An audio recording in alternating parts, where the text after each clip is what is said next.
वेङ्कटेशो वासुदेवः प्रद्युम्नोऽमितविक्रमः सङ्कर्षणो निरुद्धश्च शेषाद्रिपतिरेव च जनार्दनः पद्मनाभो वेङ्कटाचलवासनः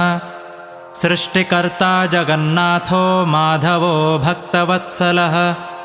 गोविन्दो गोपतिः कृष्णः केशवो गरुडध्वजः वराहो वामनश्चैव नारायण अधोक्षजः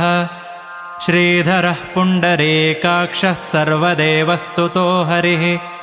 श्रीनृसिंहो महासिंहः सूत्राकारः पुरातनः रमानाथो महीभर्ता भूधरः पुरुषोत्तमः चोलपुत्रप्रियः शान्तो ब्रह्मादीनां वरप्रदः श्रीनिधिः सर्वभूतानां भयकृद्भयनाशनः श्रीराम